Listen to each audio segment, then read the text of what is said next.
Welcome to the show. The one and only, of course, myself, Amara La Negra. And you're listening to exactly Amara. Thank you so much for downloading and subscribing. Muchísimas gracias por el apoyo. Thank you guys for listening, for following all the social media platforms at exactly Amara. And what can I say? I just love being able to create new content for you guys every week, being able to have that one-on-one connection with you. And if you have any questions or anything you would like for me to talk about specifically, don't be shy. Don't be scared. Slide up in my DMs, whether it is at Amara La Negra ALN or at exactly Amara. And just give me ideas. Be like, look, Amara, I'm going through the situation and I would like you to talk about this or whatever the case may be. Okay, I'm super open-minded and I'm always willing to try something new. By the way, also, don't forget to rate us 5 stars. Share this podcast with all your friends and family, especially if there's a topic that hits home for you. Ya tú sabes, si tú sabes que tu tía, tu hermana, or somebody is going through it or can relate, share this podcast. Don't be stingy with the info, like I always say. Bueno, with that being said, today I want to talk about something que es un poquito cómico. It's funny. Pero para some people, it may not have been as funny and they may have really truly suffered through some situations. Pero it works for me. Today on the show, we're talking about how to discipline your kids in our cultura. Bueno, cuando yo digo nuestra cultura es la cultura latina. A ver, ay, los padres son bien, en muchas ocasiones son bien estrictos. They're very strict. And they all have their own ways. Like back in the days, my mom told me that my grandmother used to put bloque de cemento, like cement blocks in their hands, and they would make them kneel down and sit under the sun for hours. There's just so many questions and so many things that I want to talk about that my guest today is the founder of the Latinx Parenting. Leslie, welcome to Exactly Amara, my love. How are you? Hola, Amara. I'm so good. I'm so excited to be here with you. Awesome. Bueno, you've been listening to what I've been saying about, the way that our parents used to discipline us back in the days, our great-great-grandparents, todo lo demás, but things have changed. And, some people still use la famosa chancleta and everything. How did your mom raise you or your dad growing up? Did you get the beatings, the chancletas, I'm going to take this away? What was their method for you? My mom and I struggled in relationship, especially in my adolescence, right? But when I was very, very young, she tried really hard to parent me very differently than the way that she was parented, which is very similar to the ways that you're describing, where it's like punishments where they have to, kneel on bottle caps. She tells me, she's like, I wish I got the chancleta, like I wish I got the chancla, because I got la soga, I got the whip, like the horse's whip, things like that. And so when she was raising me, I think that she did, the older I've gotten, I realized that she did actually make a conscious effort to not raise me that way. And she still did things because, immigrant women like deal with so much, right? There's so much stress that women deal with. And so let's like get into that at some point too, because I feel like the parenting books are not made for Black and brown folks, right? They're not made for people who struggle in different ways than these white parenting authors and the people that they work, the white people that they work with. But my mom raised me with a lot of love, but with a lot of fear, right? Like there was a lot of fear. She really tried to make me afraid of her and thought that that was a good thing, right? It was a good thing that my children. Because let's be clear, there's a difference in between respect me as your parent and fear me as your 100%. parent.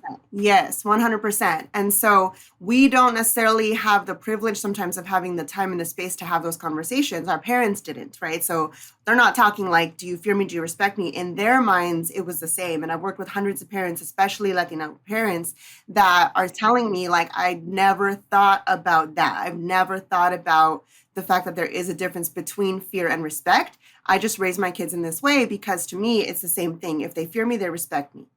Bueno, yo te voy a decir una cosa, mi amor.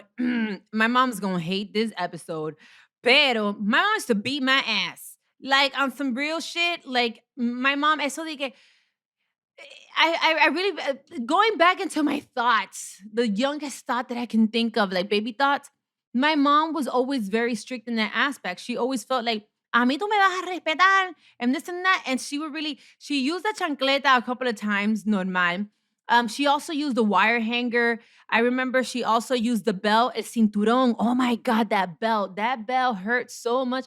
For like 3-4 days, you still have, like the bruises and stuff. And then my mom's favorite thing was to pinch me. Oh my God, this is so terrible because now I'm an adult and she ain't gonna go to jail. But in these times, your ass is going to jail if you do that to your kids. But she used to love to pinch me, and then I would get like these green, purple bruises everywhere because I'm black or whatever. Oh my God, it was trash. But now, there's something she did do was after she would beat me, she would sit me down every time, and she would be like, "¿Tú sabes por qué yo te di? Do you know why I beat your ass?" And I would be like, "No," or yeah. She's like, "Porque yo te dije a ti." And so she didn't just hit me for hitting me. She hit me and she would explain, these are the consequences of your actions because I warned you several times. Um, and now that I am going to be a mother soon of two girls, because I always felt like, well, if I have boys, I'm going to feel more comfortable to be like, toma, and just toma tu chancletazo, because you're a boy and boys are supposed to be tough. And, it's a hard world for men. But for girls, I feel like, you have to be more gentle. But my mom beat me so much que yo salí hasta artista, and it worked. And it made me respect her. It worked for me because every child is different and every parenting skill is different. It made us very tight. It made us very together. However, a veces there's a lot of parents que se le puede ir la mano. And there's a real big difference in between discipline, right, and child abuse. And I would like you to talk about it. How far you think, like, what is the difference in between disciplining your kids and then when it goes all the way to like, now that's just child abuse. That's just too Yeah. much. Yeah. So I want to speak to, if that's okay, something that you mentioned earlier when your mom was sitting down with you and actually having those communications. Um, that's really beautiful. It's really beautiful that at some point she got her nervous system regulated enough to be like, I'm going to explain things to you, right? I'm going to explain things to you. I'm going to communicate. And how powerful it would be if our parents had access to be able to do that right before they beat our asses, right? Because I got the wire hanger too. I got the plastic. I got all the hangers, the wooden. Yes. I remember one day my mom like whacked me so hard que me quedó una marca for like hours, and she thought it was funny. Like it was like funny to her.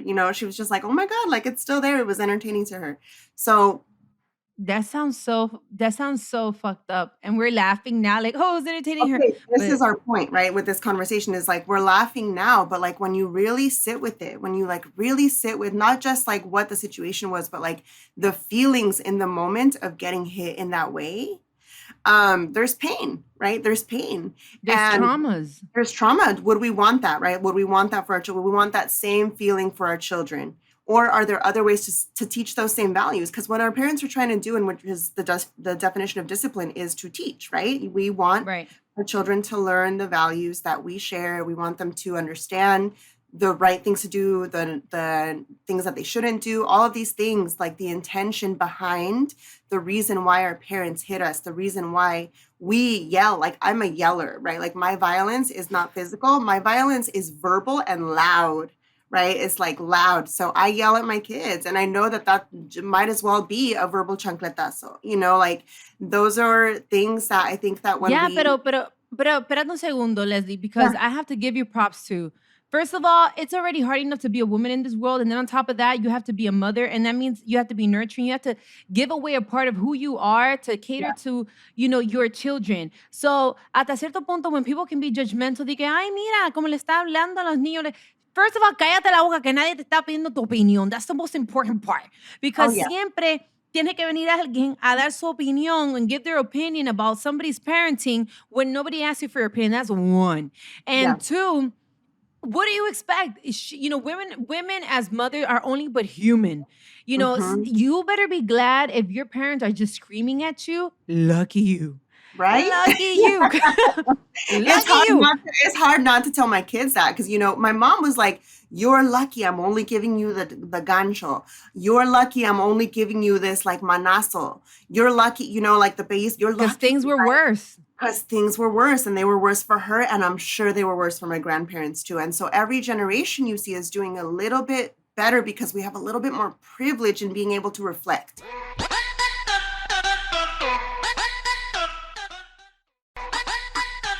are these generations behaving better? Are the disciplines better? Are the kids reacting better than before?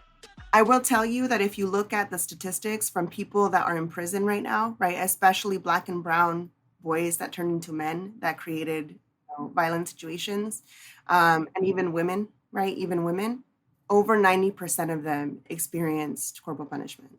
Over 90% of them experienced some level of trauma or abuse in childhood.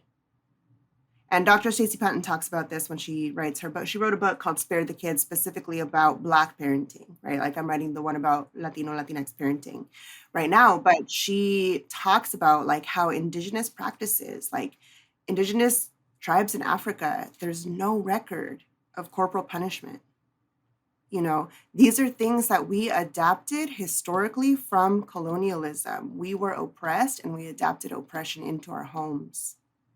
And so if you are thinking about La Chancleta as something that is our culture, which is like the argument, right? This is our culture, this is funny, then you're not understanding the history of where some of that oppression comes from, right? And the stress levels that our people experience that prevent them from breaking through into trying to do something different. Right. And so, do we have people that have raised their kids differently? Yes. Are those kids good kids and turn into good adults? Absolutely. You know, we don't have to raise them.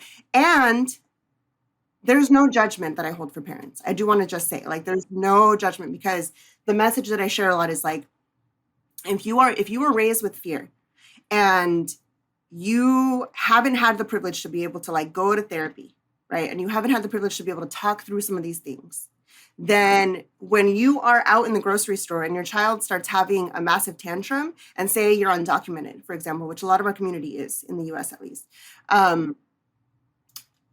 your priority is going to be making sure that you are not calling attention to yourself.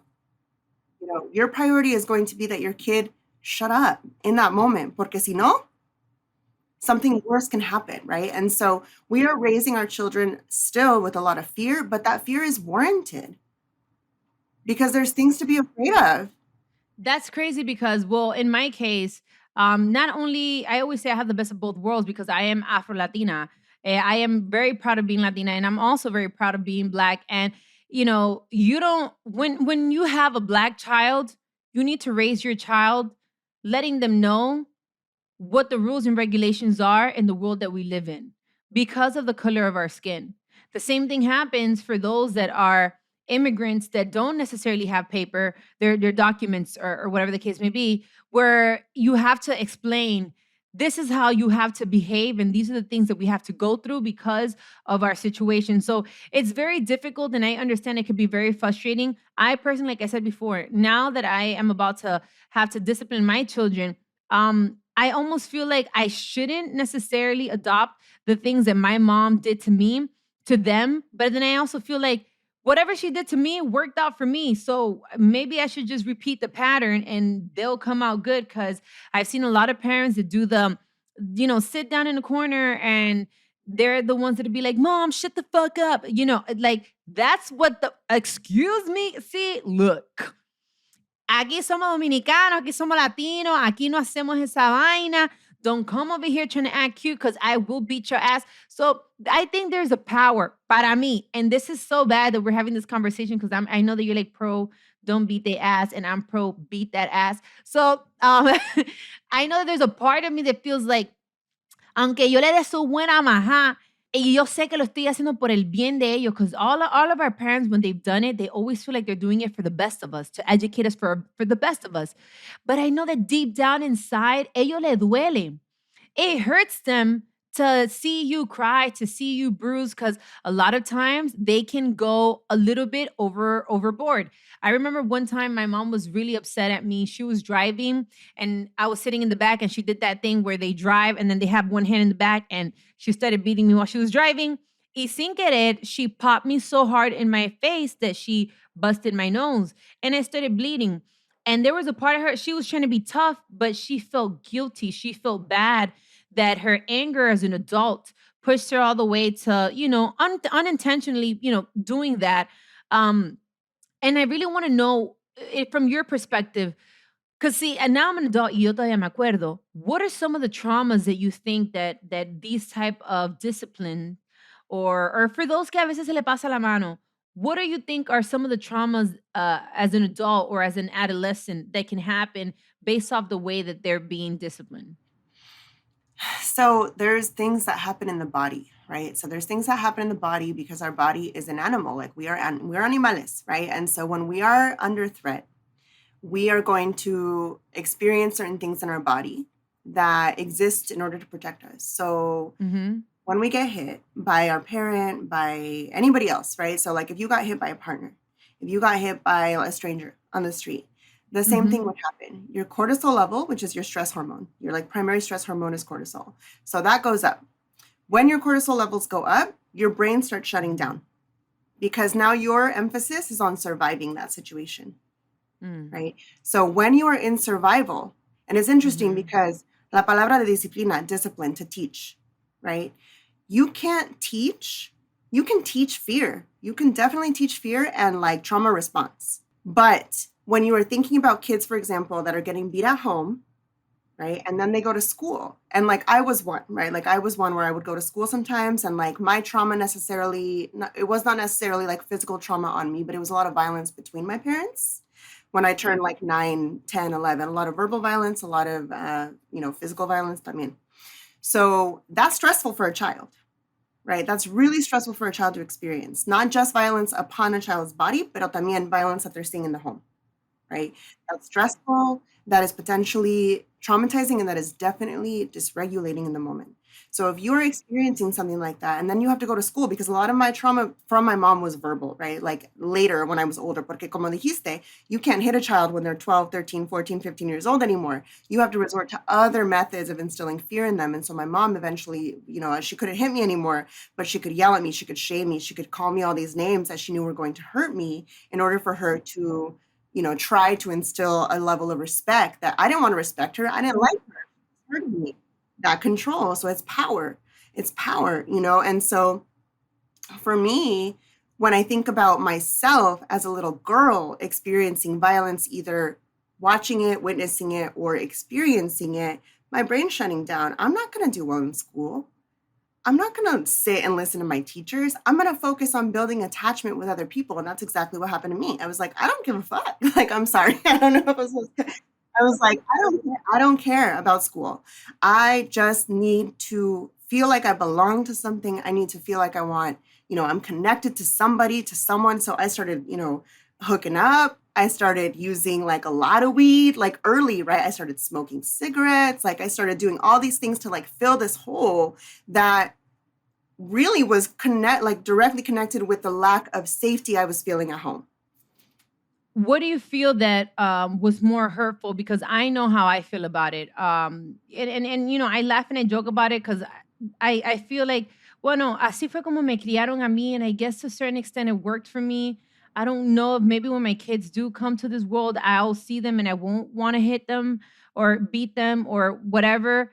Or maybe I will want to like meterle un piñazo and be like, te voy a dar, mira, coño, Aunque no lo vayas a querer hacer, you will. Because I saw my first baby and I was like, oh, my precious little baby. I can't believe, how would anybody ever yell at you? How would anybody, right? And I was just like, why didn't my mommy love me this way? And then they start growing and then they start pushing those buttons, and then all your shit comes to the surface. And you're like, oh my God, I thought I was going to be real chill. And I'm not real chill because I have more healing to do.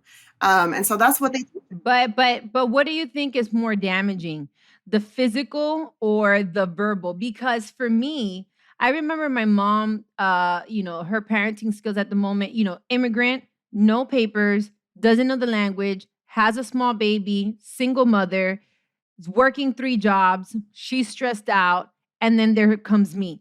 So I can understand, and that's sometimes that I feel that as adults now we need to sometimes put ourselves in our parents' shoes because we're too attached in the way that we feel.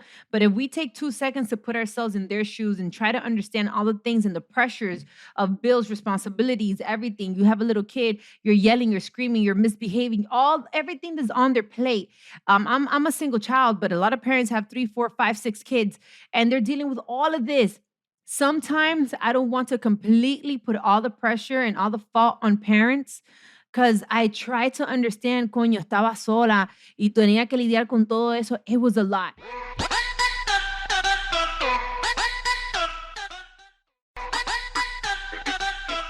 And physical punishments were bad. And at the moment, I remember wanting to run away and, closing the door in my room and like, fucking bitch, in my room, not in her face, never. All those things. I'm gonna pack my book bag and I'm just gonna leave and you're never gonna see me again and all those things. But the verbal was more damaging because I can't get it out of my head.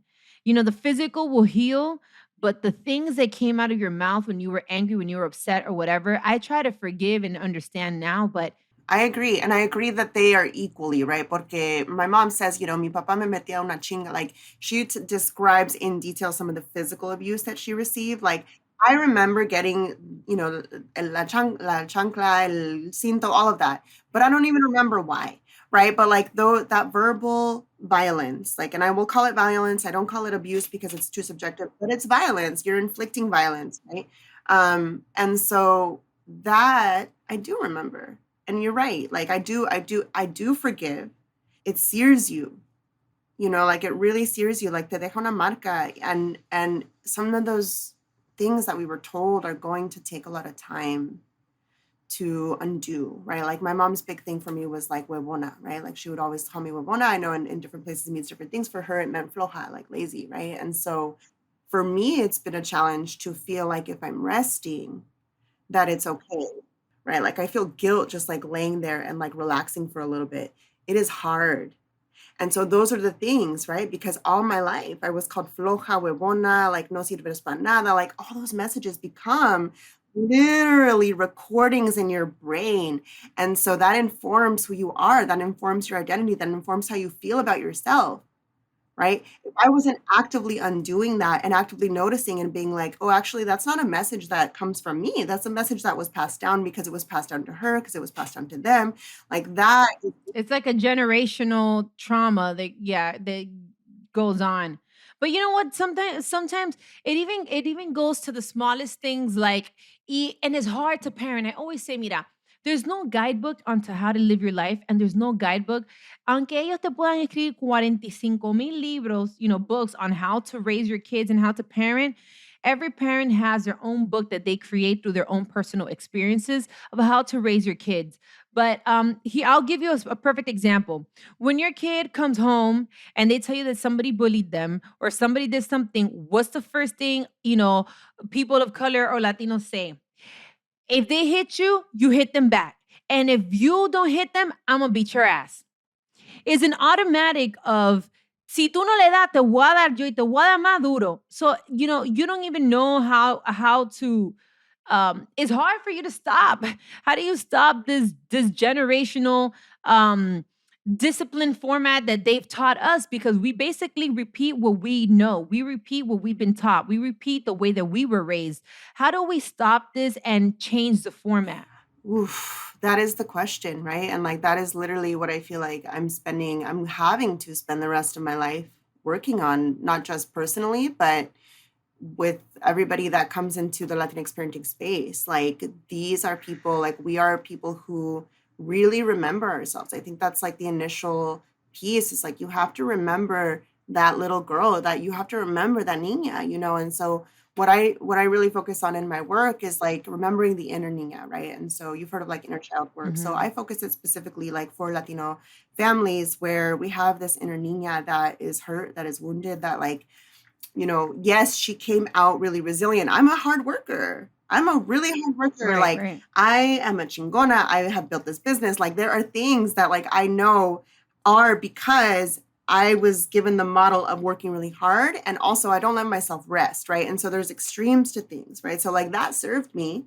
Pero también now there's this other piece where I'm just like, I just want to chill for a little bit, right? And I don't feel like I Right. can. So those are extremes, but I feel like I always come back to being like, what is it that this niña needs, right? Like, what is it that she is needing, even just in this moment? And sometimes, and this is like where my spirituality comes in too, right? Because sometimes I'm like, I don't Mm-hmm. know how to take care of her, like, and I have to trust in something bigger, right? Like, I have to trust in this like bigger vision of all of us, like not having to heal so damn much, not having to survive so damn much. Like, we really do want to move into a place of, because we were trying to survive. Our parents were trying to survive. My Right. mom was undocumented. She was trying to stay. Like there was all these reasons, right? That our parents, our grandparents, like they have been in survival because of where they come from, right? There's like so many But generations of trauma. so do you not spank your kids at I all? really want to sometimes. I really want to. Like le digo a los papás con quien trabajo, I'm like, siento el fuego en la mano. Like I feel Right. the fire in my hand. Like I want to just like whack you so hard sometimes. But I committed. Like I really did. There have been times where I just like I go like this, like really quickly, and I'm like, oh, that scares me. Porque si me dejo tocar el cuerpo de mi hijo o mi hija así, I have three. So I have a 10-year-old, I have a 4-year-old, and I have a 2-year-old. The little ones Oh wow. test me. They really test me, Right. right? Yes, especially with like less sleep. Sometimes I forget to Yeah. eat, like things like that. Like, you and I should talk So again. then you I just want to talk to you when scream. your kids are You just 4. yell. Like I want to, let's have this again when your girls are 4, 5, 6. Like every year we'll be like, Amara La Negra check-in, parenting check-in. How's it going? Yo, dead ass, dead ass. I'm saying this right now, and I want to save this episode and recheck it out later. I see myself doing that laser look where you just gotta look at your kids and give them that in the eyes, and they know what time it is. I also see myself doing the vamos para el baño. Let's go to the bathroom real quick because I remember my mom used to do that to me, and it worked. I remember many things, many techniques that I see myself doing. However, I do see myself being more in control. Vamos a ver. But I do see myself being more in control. Definitely being a screamer, a cursor. I'm gonna curse your ass out. But I think that because I am more prepared than my mom at the moment, I will do my best to be more in control and only do those things only if I see myself pushed to the limit if necessary, not in a way of abuse, but in a way of discipline. I do believe that there's things that you can take away. You can do punishments. There's many things that do affect kids more, and you can actually have a better result if you put them on timeout or take something away from them or whatever without having to physically abuse them. I definitely want to be careful with my words. I think words are very powerful, especially when they come from the mother or the father or someone that the child looks up to. If your kid looks up to you as a parent, your grandmother or whatever, and you say hurtful things, those things can be very traumatic, and casi mente hay cosas que no se pueden recuperar never, because se quedan ahí en tu corazón, se quedan en tu mente. So definitely as parents, we got to do better when it comes to the things that we say to our kids because you think that no, porque está chiquito, después no se va a acordar. Es mentira. They do remember. They definitely do remember. Has there been anything that you've done so far when it comes to parenting that you regret? Yeah, I think I've made comparisons, right? Like I'm always like, if you like un niño con quien like my daughter hangs out with, her best friend is a boy and he loves to read, and and so for a while I was like, look at him, right? Like look at what he's doing. And she was like, you're comparing me, like sometimes I wish, she told me, like, sometimes I think that you wish that he was me, and that he was your son and that I wasn't your daughter. And I said something mean. I was like, you're right.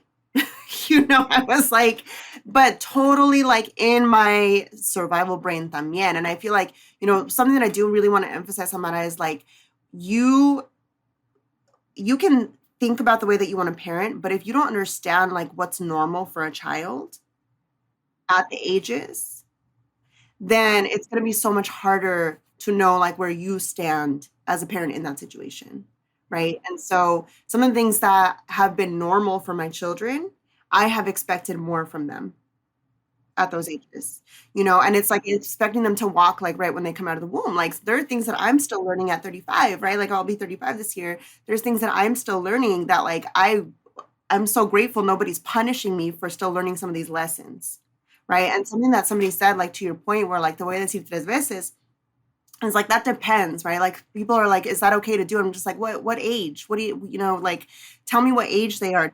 Oh, age is Age is important, is an so important important. factor. Yes. And so I just want to tell parents, like any parents that are listening, like learn a little bit about like the brain, right? Like learn a little bit about like what happens when your children are in survival state. Like, is it a good time to like talk to them and give them a lesson when they're like screaming?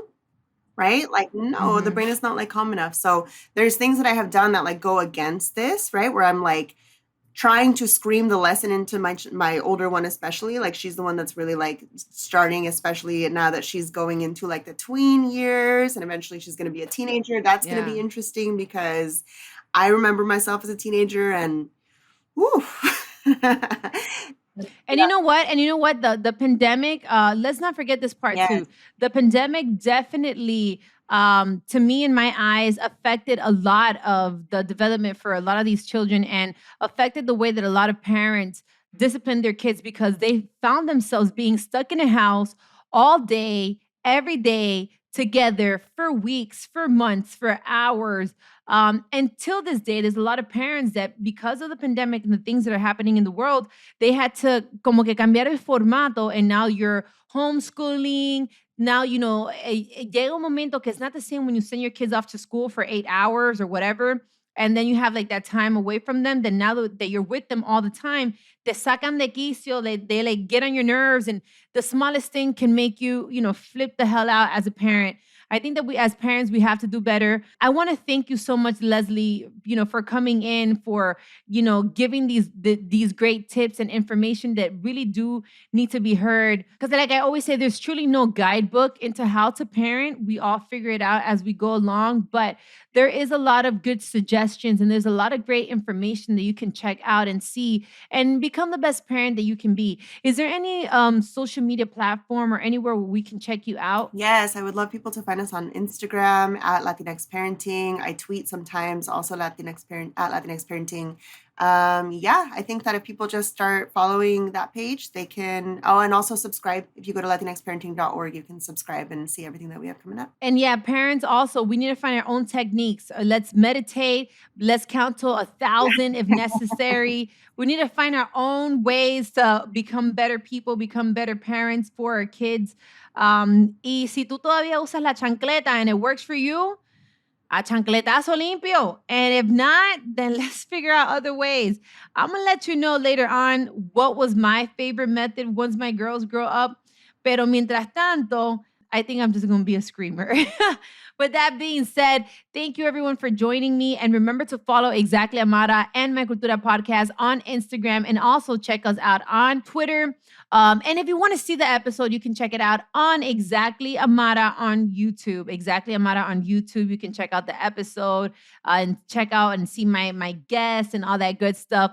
Remember that this has been a production of iHeart Radio's My Cultura Podcast Network. And for more podcasts from iHeart, visit the iHeart Radio app, Apple Podcasts, or wherever you listen to your favorite podcast. This has been such an amazing episode. I don't even know how to feel because hay una parte de mí que I'm like, dale su chancleta, dale su cocotazo, májalo duro ahí para que aprenda. All those good things. And then there's this other part of me that's like, I know, Mija, that's child abuse. You can't do that. You have to talk to them. Oh my God, put them on timeout. It's hard. I would definitely want to know, what is your way of disciplining your kids? Go let me know at Exactly Amara on Instagram and on Twitter. Let me know, what are the methods that you use to discipline and raise your kids? I am super curious. With that being said, see you guys in the next episode of Exactly Amara.